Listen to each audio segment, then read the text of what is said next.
Madame Archambault, bonjour. Bonjour, Euh, Madame Christina. Vous êtes psychanalyste à Cabestany, Tout à fait.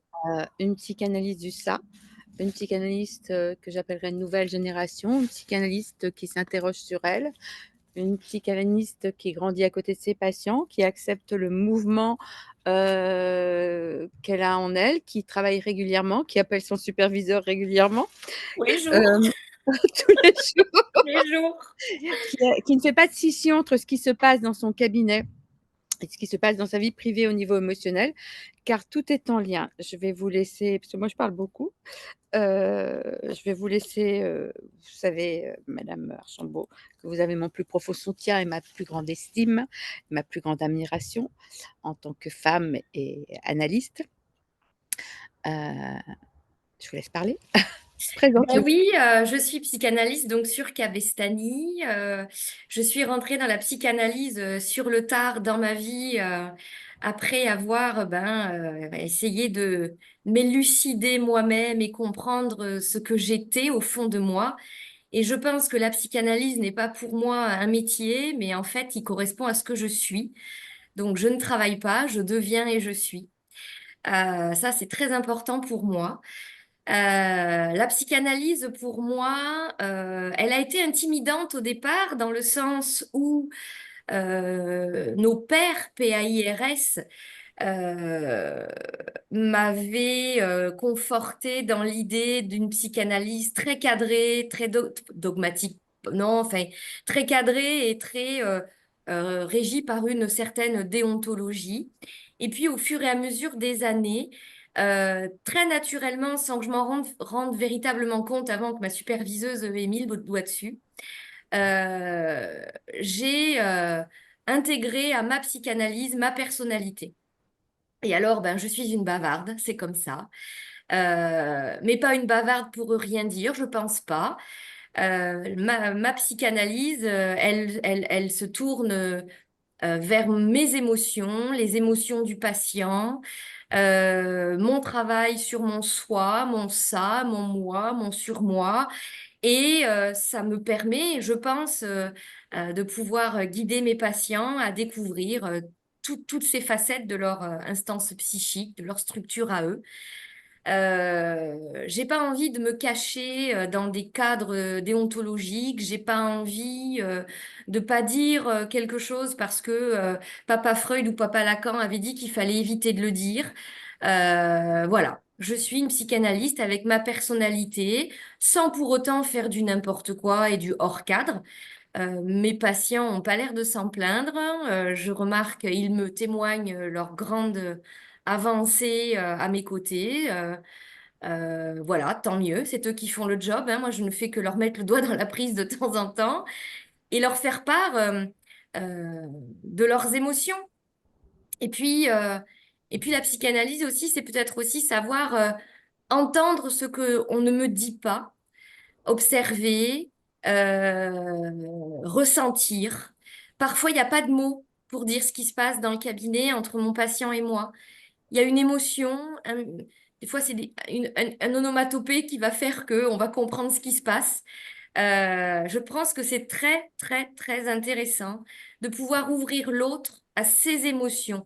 Et alors, comment ouvrir l'autre à ses émotions si je ne m'ouvre pas à mes émotions?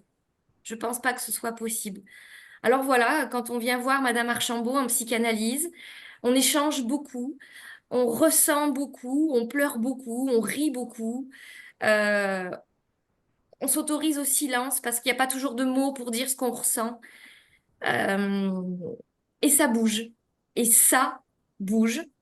Madame Archambault, quand elle est au cabinet, elle est à la fois Céline, elle est à la fois psychanalyste, elle est à la fois l'enfant qu'elle a été, elle est à la fois émue, touchée, en colère, agacée.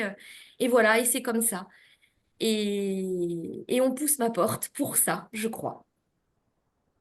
J'aime bien ce ça. Alors, Madame Archambault, vous êtes aussi la secrétaire d'une très grosse association avec de nombreux adhérents, Tout à l'Association fait. des psychanalystes modernes. Vous êtes aussi une de mes principales collaboratrices dans Discute avec Amsi, que nous Oui. faisons dans la rue. Vous êtes également co-autrice avec moi du livre 50 50 nuances de psychanalyse et bientôt de l'autre. Vous allez être, également en partenariat avec moi sur ce film que l'on a prévu de faire ensemble et vous animez également des ciné-débats à votre Oui. façon. Heu, le premier sur Roland Gori, Une époque sans esprit. Le second, je crois, sur Christine Angot.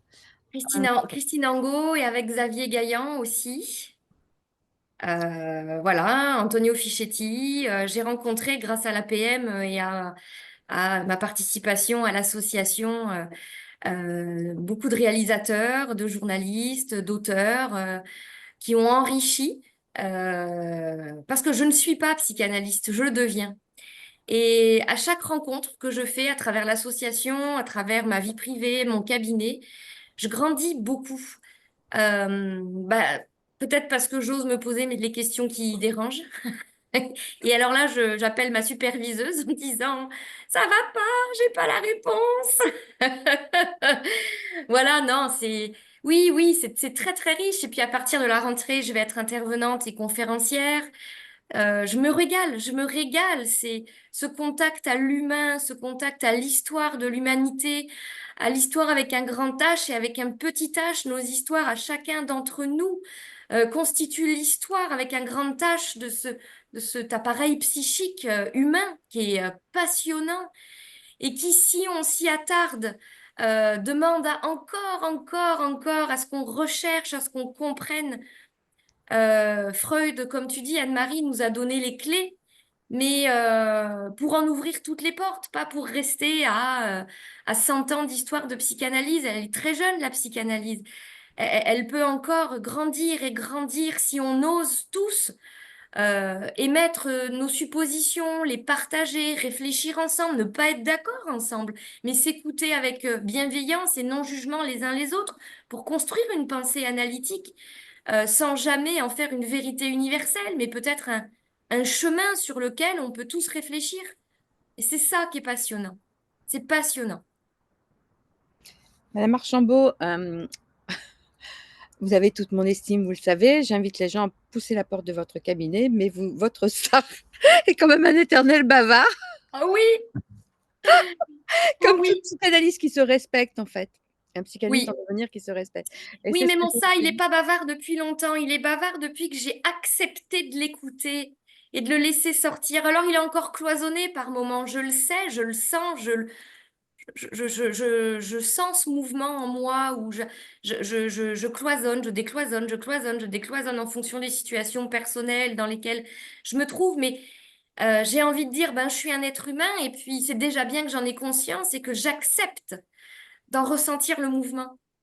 Et ma foi, oui, mon ça est bavard. Donc on va essayer de faire court parce que c'est pas une séance de supervision, c'est une séance de présentation, hein. Et l'idée, c'est que les gens osent aller vous voir, osent faire le premier pas, osent pousser la porte ou en visio aussi, c'est Bien aussi un sûr, mouvement. bien sûr, On se j'ai voit des patients dans régulièrement. les dom-toms, dans toute la France, bien sûr. Vous êtes aussi, participatrice au séminaire que nous faisons d régulièrement dans la Drôme. Ah, il y en a des choses, hein, je peux pas tout nommer, donc je pousse les je j'interpelle les gens, des PO et d'ailleurs, pour aller, pousser la porte, pour aller à leur rencontre en Oui, votre compagnie. tout à fait. Je tiens la main, mais avec beaucoup de bienveillance, sans jugement, et je laisse l'autre faire son chemin avec sa temporalité et ce qu'il est capable de faire ou pas.